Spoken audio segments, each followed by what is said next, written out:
Bienvenue dans le Café des Voyageurs, un podcast d'Atalante.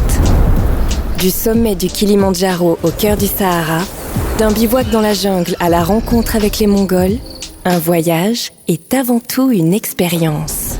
Le Café des Voyageurs, un voyage sonore et une immersion aux confins de la nature et des peuples. Atalante, le spécialiste du voyage à pied en petits groupes. Dans ce nouvel épisode, nous partons à la découverte du Vietnam. Toan, l'un de nos guides locaux, nous explique la signification du nom de ce pays riche en histoire. Le nom du pays, il s'appelle Vietnam. Les mots ne sont pas attachés, ils sont séparés. Viet, ça veut dire l'ethnie majoritaire. Et Nam, ça veut dire le sud. Vietnam, ça veut dire le pays vivant au sud de la Chine. On est un petit pays, mais au sud de la Chine.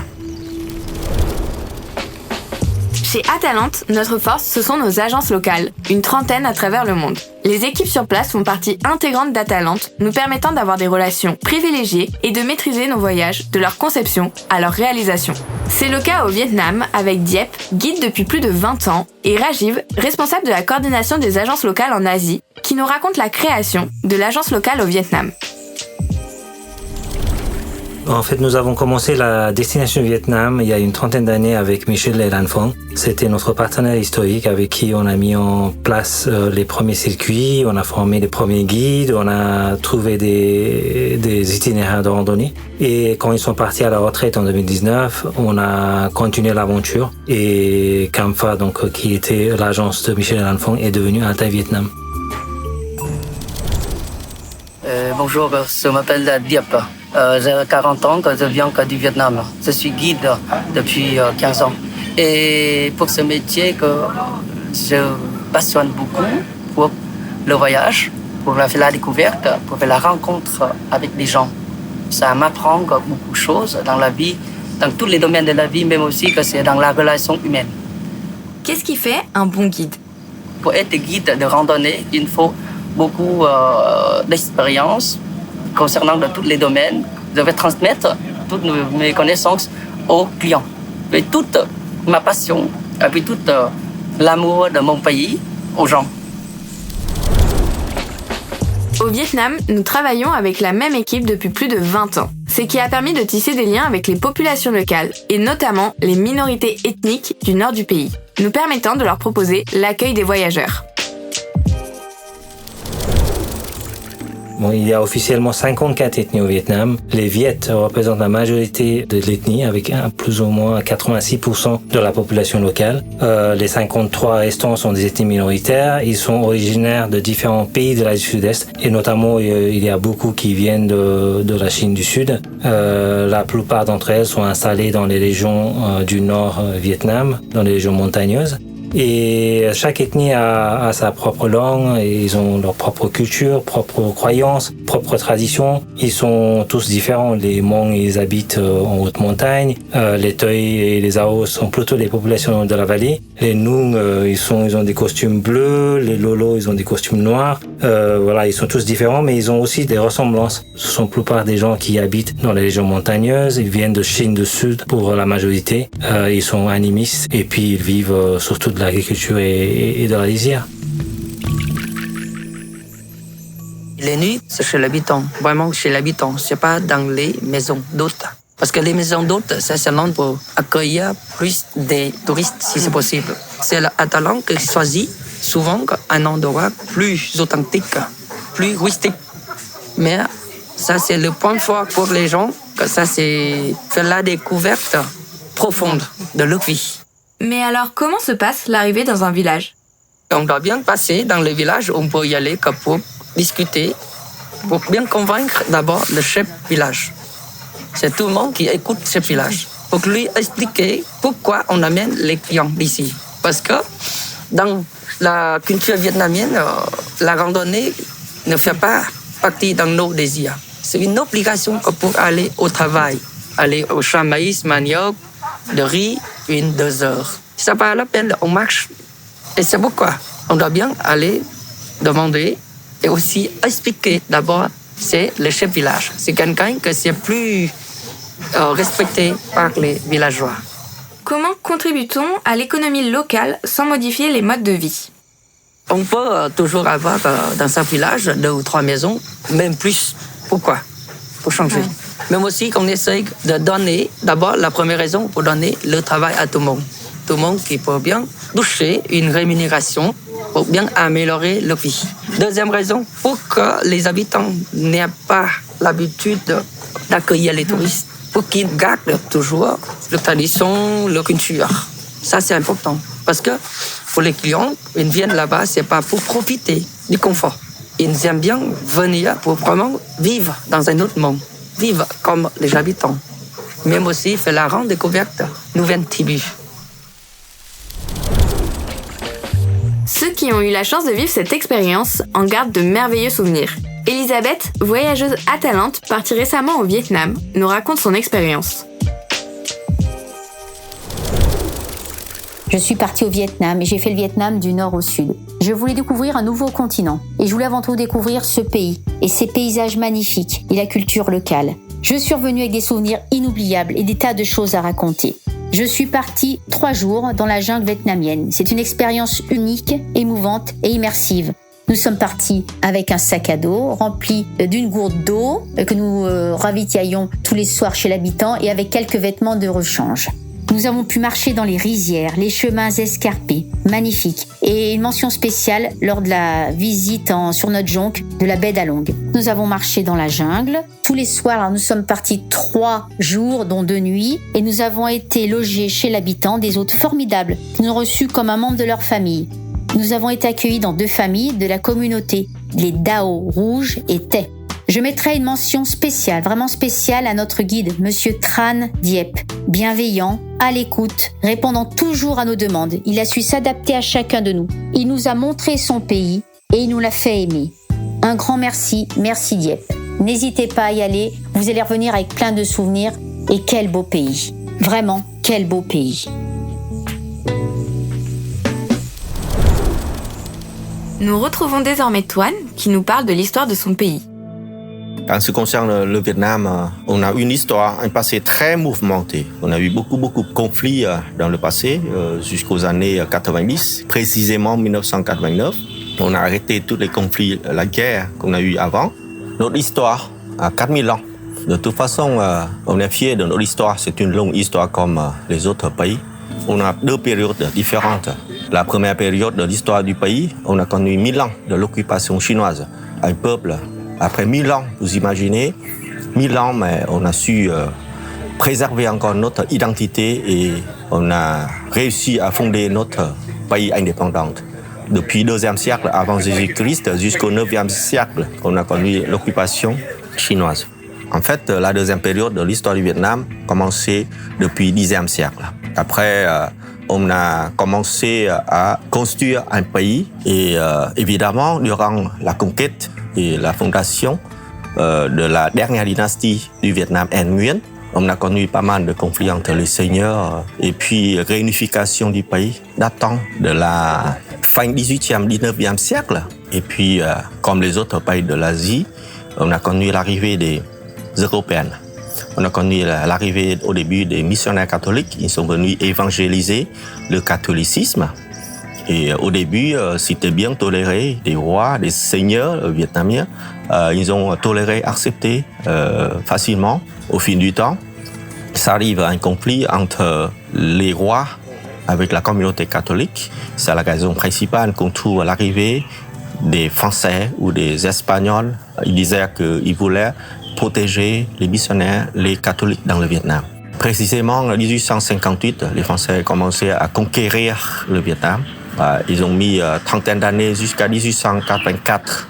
Ça, c'est la fin de la conquête et on appelle ça au Vietnam le début de la colonisation française. Et puis, malheureusement, la guerre, la Deuxième Guerre mondiale s'est éclatée pendant 5 ans. Les Japonais ont occupé le Vietnam, l'Indochine en général, et la guerre d'Indochine a commencé depuis 1946 jusqu'à 1954. Et après la bataille à Dien Phu, les Français ont signé avec les Vietnamiens l'accord de Genève. Donc là, 1954, la guerre d'Indochine, après la bataille de Dien Phu, était finie. Et les Américains Ils ont eu peur de l'invasion communiste en Asie et pendant vingtaine d'années de la guerre jusqu'à 1975. Et cette année 2025, vous savez, on va bientôt célébrer à la fin de ce mois-là, en avril, 50 ans de la fin de la guerre. Comment cette histoire se ressent-elle aujourd'hui au sein du pays, dans la vie quotidienne ou dans les paysages?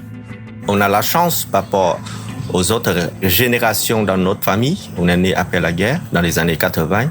Et c'est vrai que le Vietnam, dans le passé, malheureusement, les touristes, et la plupart, quand on parle du Vietnam, ils parlent de la guerre. Il y avait beaucoup de guerres, destruction, tout ça, les images de la guerre. Mais nous, on est nés après la guerre. On espère bien que les touristes, ils vont changer un jour la vision pour le Vietnam. Le Vietnam, on a aussi une nouvelle génération, ils s'intéressent bien au monde. Il faut que le touriste connaisse le pays, c'est comme le producteur du riz, un bon producteur du café, et puis avec de très beaux paysages, comme la baie de Long, comme les montagnes au nord, comme l'État du Mekong, etc. Lors de votre voyage au Vietnam, vous trouverez quand même les traces dans les grandes villes chez nous, à Hanoi ou bien au Ho Chi Minh Ville dans le sud. Ce sont les beaux bâtiments de l'architecture coloniale. L'opéra, l'hôtel de ville, Notre-Dame de Saigon ou Hanoi, l'opéra d'Hanoi, l'hôtel Métropole, etc. Qu'est-ce qui surprend le plus les voyageurs européens au Vietnam? Les touristes, les voyageurs européens, quand ils viennent chez nous, et on va à l'organisation d'une famille traditionnelle du Vietnam, il va toujours une famille avec beaucoup de personnes, avec beaucoup de générations. On a 2, 3, 4 générations vivent encore ensemble sous le même toit de la maison. La tradition veut que la fille, après mariage, quitte sa famille et vient habiter avec les beaux-parents, avec son mari, dans la même maison. Si on veut bien se trouver en bon terme ensemble dans la même maison, dans la même famille, il faut que les enfants soient soumis aux parents. Ça, c'est le principe fondamental. Et en tant que les Européens, vous ne pouvez pas peut-être imaginer, ça a existé dans le passé, peut-être en Europe, je ne sais pas, peut-être c'est il y a un siècle. Mais au Vietnam, ça existe toujours. Au Vietnam, on n'a pas encore la sécurité sociale, la sécurité n'existe pas. Et on s'entraide beaucoup entre nous dans la famille. Et les enfants, quand on est jeune, en faisant les études, nos parents nous aident. Et puis après même on est marié, si on ne trouve pas encore travail, on reste avec nos parents. Et puis après, quand nos parents ils sont vieux, ils sont plus autonomes, ils ne peuvent plus travailler ou bien ils sont vieux. Et c'est nous, on prend en charge, on prend soin de nos parents. Et actuellement, quelle place prend la famille et les traditions dans la vie des Vietnamiens? Les Vietnamiens sont vraiment traditionnels. Et on a beaucoup de traditions et ça reste toujours cher dans nos sociétés, dans notre famille. En ce qui concerne l'organisation d'un village, dans chaque village, on a encore une maison commune dans laquelle on vénère notre génie tutélaire du village. C'est un grand personnage. C'est comme un ancêtre commun. Voilà, c'est la tradition millénaire chez nous. Et chaque famille a une hôtel et on vénère les morts jusqu'à 5e génération. Et après, on suit la branche d'aîné. L'aîné de la famille, c'est toujours le successeur de la famille. Et tous les autres frères et sœurs doivent suivre ce grand frère, le successeur, le fils aîné. Et puis, on a aussi une tradition vraiment très, très populaire au Vietnam. C'est le respect des personnes âgées. On dit, une expression vietnamienne, on dit respecter les vieux pour pouvoir vivre longtemps.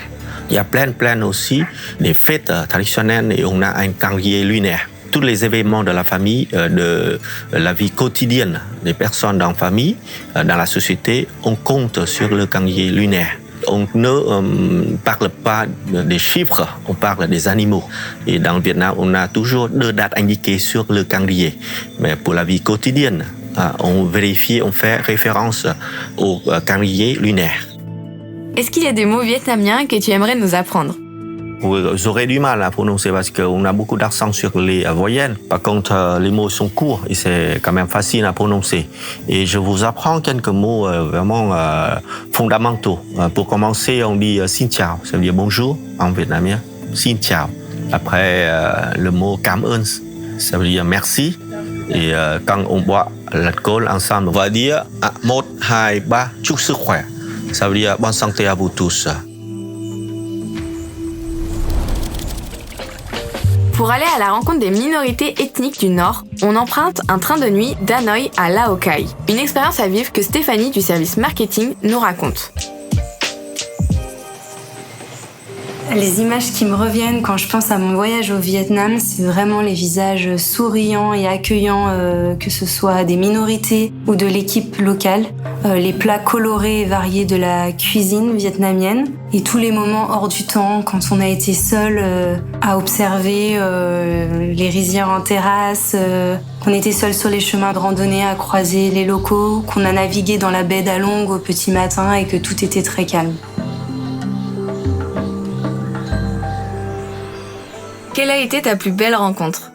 Ma plus belle rencontre, je dirais que c'est Diep, le guide que j'ai eu durant mon voyage au Vietnam. C'est quelqu'un qui est passionné par son métier, qui a une très très grande culture. J'ai appris énormément de choses sur le pays, sur l'histoire, la culture, la gastronomie. C'est quelqu'un qui parle très bien français, qui fait même des touches d'humour, qui connaît certaines de nos expressions. On a beaucoup rigolé avec le groupe, il a été très très apprécié et c'est quelqu'un qui est aussi très très attentif aux voyageurs. Et bien sûr, l'équipe locale que j'ai eu la chance de rencontrer durant la poursuite de mon voyage, que ce soit Kim ou Hoang, c'est les exemples mêmes de l'hospitalité vietnamienne. Ils ont vraiment à cœur de bien vous accueillir, de vous faire goûter leur cuisine, de vous montrer là où ils habitent. C'est vraiment des moments très émouvants et voilà, qui restent gravés pour moi. Est-ce qu'il y a une expérience qui t'a particulièrement impactée ? Mon coup de cœur vraiment sur ce voyage, c'est la rencontre avec les ethnies dans le nord du Vietnam. On a rencontré 4 ethnies, les Yao rouges, les Yao à tunique longue, les Tay et les Nung.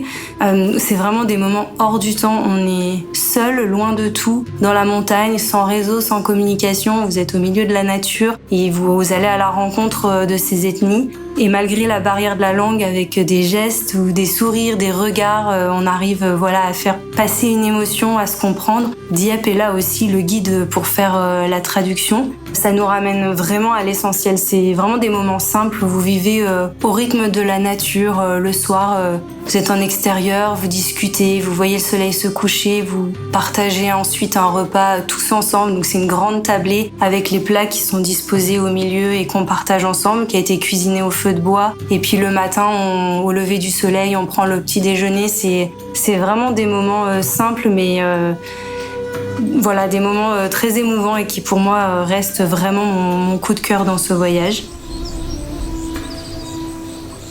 Quels lieux t'ont marqué ?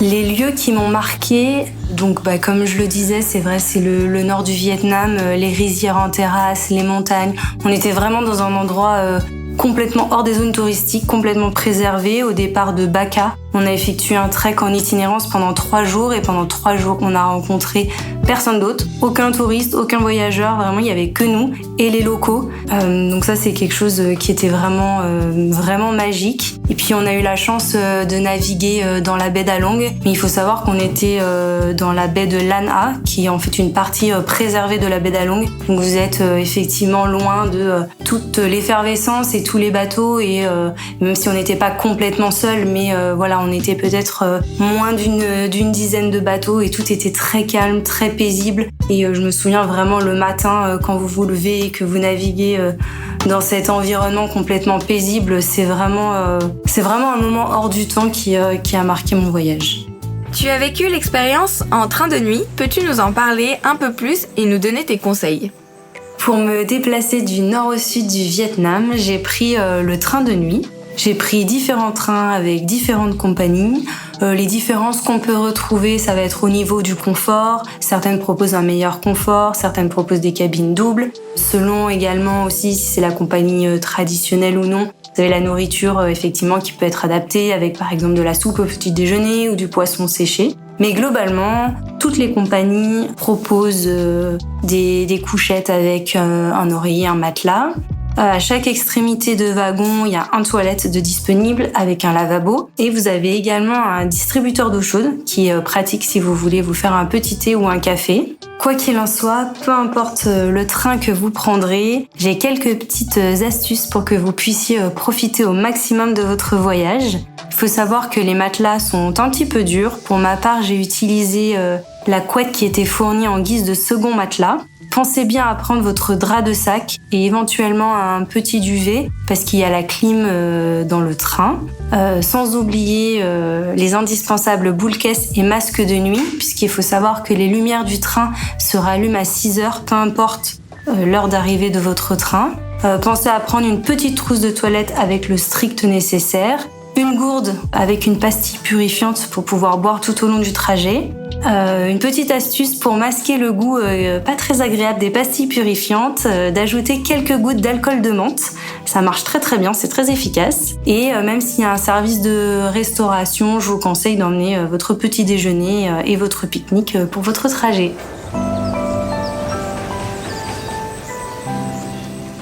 Après tous ces témoignages, nous comprenons mieux pourquoi le Vietnam fascine autant de voyageurs. Aline, bienvenue, tu es créatrice de voyages Asie chez Atalante et lors de la dernière visioconférence, de nombreuses questions ont été posées par nos voyageurs, que ce soit sur le climat, les paysages ou encore la nourriture. Peux-tu nous en dire plus ?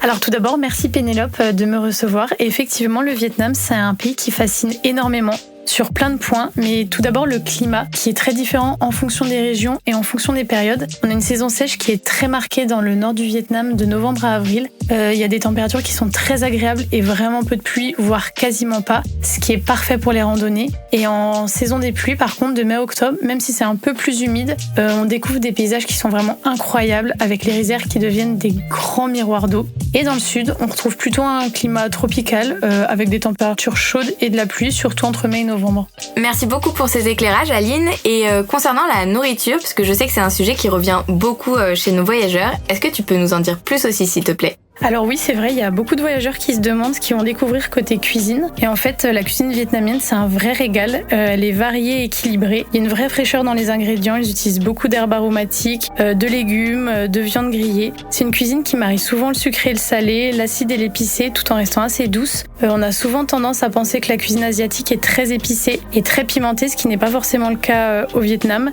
On retrouve par exemple le pho, c'est une soupe de nouilles. C'est un plat qu'on peut ajuster à notre goût en fonction de ce qu'on préfère. On a des condiments à disposition, donc on n'est pas obligé d'épicer. La street food, elle est super présente aussi. À chaque coin de rue, on peut trouver plein de plats différents, variés et très savoureux. Et côté végétarien, il n'y a aucun souci à se faire. Il y a de plus en plus d'options. Même dans les régions rurales, on trouve des alternatives sans viande, à base de riz, de nouilles, de légumes et d'autres variantes de plats sans viande. On a parlé un peu plus tôt dans le podcast de l'accueil des voyageurs dans les familles. On a souvent des questions qui reviennent de la part de nos voyageurs sur ce qu'ils peuvent offrir à ces familles. Est-ce que tu peux nous éclairer sur ce sujet, s'il te plaît ? Alors oui, c'est vrai que c'est une question qui suscite beaucoup d'interrogations. On ne sait jamais trop ce qui peut être bien vu, ce qui peut être inapproprié. Alors généralement, on conseille de ramener quelque chose d'assez symbolique ou quelque chose de notre région pour faire découvrir notre culture à nous, donc des objets artisanaux de chez nous, des denrées locales non périssables comme du chocolat par exemple. C'est des cadeaux qui font énormément plaisir et qui se partagent. C'est un vrai échange très authentique. En revanche, on déconseille souvent de donner de l'argent aux autres, ça peut paraître inapproprié. Merci Aline en tout cas d'avoir répondu à toutes nos questions. Merci à toi Pénélope. Nous espérons que cet épisode vous aura donné envie de découvrir le Vietnam. La prochaine fois, nous partirons pour l'Ouzbékistan, situé sur la route de la soie, à l'histoire et à la culture très riche. À très vite pour un nouveau rendez-vous du Café des Voyageurs.